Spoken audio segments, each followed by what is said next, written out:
Bonjour à tous, je m'appelle Adrien Broquet, je suis collaborateur de la mission InSight depuis maintenant 2 ans et je suis en troisième année de thèse à l'Observatoire de la Côte d'Azur, à Nice, dans le sud de la France. Alors moi mon travail dans InSight, c'est de m'intéresser et d'essayer de déterminer la façon dont Mars s'est refroidi dans le temps et plus précisément la façon dont la lithosphère de Mars, qui est la couche supérieure de la planète qui fait quelques centaines de kilomètres, s'est refroidie dans le temps. Je donne également des cours à l'université de Nice, des cours de géologie et de géophysique, et j'interviens dans des classes de la primaire au lycée également pour parler du système solaire en général et puis de Mars et d'InSight en particulier. Donc je vais vous donner les réponses à ce quiz Insight at Home numéro 17 au numéro 21. Le premier quiz s'intéresse à la région de Cerberus fossae, donc la fosse de Cerbère. Cerbère qui est ce chien à 3 têtes qui garde les enfers, qui est l'antre d'Hadès dans la mythologie. Et c'est aussi une région sur la planète Mars. Donc, pour la localiser, vous aviez plusieurs zones, et la bonne réponse à cette question, si vous alliez par exemple sur la carte de Mars, vous auriez vu que Cerberus fossae, qui est situé ici, est dans la zone numéro 2. Et Cerberus fossae, en fait, c'est un très très grand système de failles, les failles étant des fractures à la surface de la planète, dans la croûte, et ces fractures, parfois, peuvent être observables en surface, et en fait elles sont très très fines mais extrêmement profondes. Et la deuxième question vous montrait une carte un petit peu plus détaillée qui a été faite par des géologues qui travaillent pour la mission InSight, et ils ont cartographié en rouge, ici par ces petits traits rouges, les segments, donc les zones où on observe la faille en surface. Et la question traitait sur la taille de ces segments. Et vous aviez ici une petite échelle de 200 km, donc cette barre blanche fait 200 km à la surface de Mars, et on vous demandait quelle était la taille de ces segments rouges. Et la bonne réponse à cette question était plutôt 200 km de long.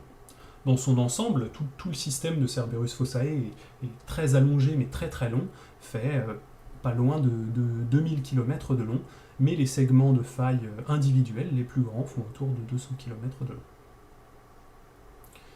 La suite de la question s'intéressait aux volcans sur Mars, et notamment ces 4 grands volcans dans la province de Tharsis qu'il fallait classer par taille. Alors pour retrouver la taille, par exemple, vous auriez pu aller sur cette carte, et puis vous centrez la carte sur la zone de Tharsis, et puis quand je mets mon clic ici sur le mont Olympe, qui est le volcan numéro 4 dans la question, vous voyez que son altitude est à peu près de 22 000 mètres en haut à droite. Et donc en les classant successivement, la bonne réponse à cette question est la réponse numéro 3, avec le mont Olympe en premier, numéro 4. Après nous avons Ascraeus, Arcia et puis Pavonis. À vrai dire, le mont Olympe, il n'est pas seulement haut, il est aussi très très imposant parce qu'il est extrêmement large. Si on mettait le mont Olympe à la surface de la Terre, son empreinte, sa base ferait à peu près la taille de la France. Donc imaginez Mars, qui est une planète plus petite que la Terre, mais qui a un volcan gigantesque qui fait presque la taille d'un pays. La deuxième question comparait 2 volcans, le mont Olympe et puis le Mauna Kea, qui est un volcan à Hawaï, sur Terre. Et pour cette question, il fallait calculer la pente des 2 volcans. Et pour calculer la pente, j'ouvre ma petite calculette à côté. Alors si on veut la pente en pourcent, on commence par multiplier par 100 la formule. Et puis après, la formule pour calculer la pente, c'est la hauteur du volcan et la distance latérale qu'il faut parcourir pour arriver à cette hauteur maximale. Donc ici, le volcan représenté par un triangle. La distance pour arriver jusqu'au sommet du triangle, c'est le rayon de ce triangle, qui est le diamètre divisé par 2. Donc on multiplie la hauteur, qui est 22 km, et on divise par le rayon, qui est 624 de diamètre, divisé par 2. Donc ça fait 312. Et pour le mont Olympe, on retrouve une pente de 7%. On peut faire la même chose pour le Mauna Kea, avec 9 km d'altitude, et 180 divisé par 2, 90 km de rayon. Et on trouve 10. Donc la bonne réponse à cette question était les deux volcans ont une pente similaire faible de l'ordre de 8 à 10%. Et la première question était aussi la bonne parce que le mont Olympe a une pente de 7%, alors que le Mauna Kea a une pente de 10%. La suite s'intéressait à la nature et à la composition de ce mont Olympe. Et vous aviez des volcans sur Mars en général, et puis du mont Olympe que vous avez en photo ici. Et puis vous aviez plusieurs options. Des roches calcaires riches en fossiles, des bois silicifiés. Bon, a priori, on n'a toujours pas d'évidence de traces de vie sur Mars. Donc pour avoir des roches calcaires qui se forment au fond des océans, riches en fossiles en plus, ou du bois, ça paraît assez improbable sur ces volcans. Après, on avait deux options, des roches volcaniques de type basalte et des roches volcaniques de type andésite. Les andésites sur Terre, elles se forment dans les zones de subduction. Les zones de subduction, c'est les zones où, avec la tectonique des plaques, vous allez avoir une plaque qui va plonger sous une autre. Au moment où la plaque plonge, parfois il va y avoir de la friction, ce qui va être la cause principale des très grands tremblements de terre qu'on a ici sur Terre.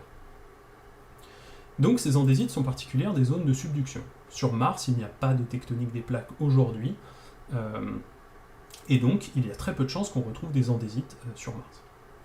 Donc la bonne réponse était des roches volcaniques de type basalte, et en fait ça marche très bien pour ces volcans sur Mars qui sont des volcans dits de type point chaud, où on a en fait du matériel en fusion qui remonte du manteau de la planète, donc sous la croûte, très très profond, qui traverse la croûte et qui arrive en surface et dépose des laves et des roches de type basaltique.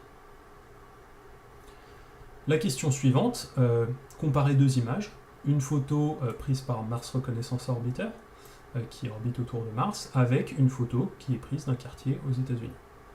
Et on vous demandait quelle est la largeur des rues de ce quartier. Et on vous donnait également la largeur totale des deux images, qui est de 400 mètres, donc de ce point-là à ce point-là. Si on divise la photo en deux, on a 200 mètres de chaque côté. Si on divise encore en deux, on a à peu près 100 mètres pour la largeur que je montre avec mon clic ici. Et vous allez voir qu'en fait la rue a une largeur d'à peu près 20 mètres. Donc la bonne réponse est 20 mètres. Quel est le diamètre du cratère numéro 3 qui se trouve ici? Alors, les deux photos sont à la même échelle, et vous allez voir que le cratère numéro 3 fait à peu près la taille d'une rue ici. Donc le diamètre du cratère numéro 3, c'est 20 mètres. À quoi serait due la forme du cratère numéro 2, qui est ici, qui est une forme assez particulière? Et pour cette question, la bonne réponse était plusieurs chutes de météorites, plus ou moins grosses, qui se succèdent dans le temps, et qui ont donné une forme assez irrégulière et particulière à ce cratère, qui est composé de plusieurs petits cratères. La question suivante, qui portait sur les ombres, il fallait choisir la réponse incorrecte. Il y en avait deux. La première, c'est l'ombre est due à la nature différente des roches, et la deuxième, c'est la photo a été prise de nuit sur Mars.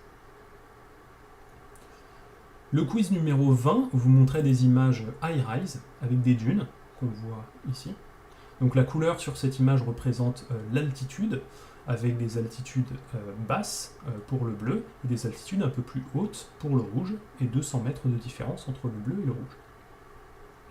Et vous aviez également cette petite barre ici qui vous donnait la distance, la taille, une distance horizontale de 500 mètres pour cette barre. Et on vous demandait de trouver la taille des dunes, enfin de choisir parmi ces réponses quelque chose qui traite de la taille des dunes. Et la bonne réponse était une dune moyenne, fait à peu près 20 mètres de haut et 200 mètres de long. En regardant la couleur, on voit qu'on passe du jaune à quelque chose comme rouge, et c'est à peu près 20 mètres, et puis la largeur de ces petites dunes, c'est à peu près aussi 200-250 mètres.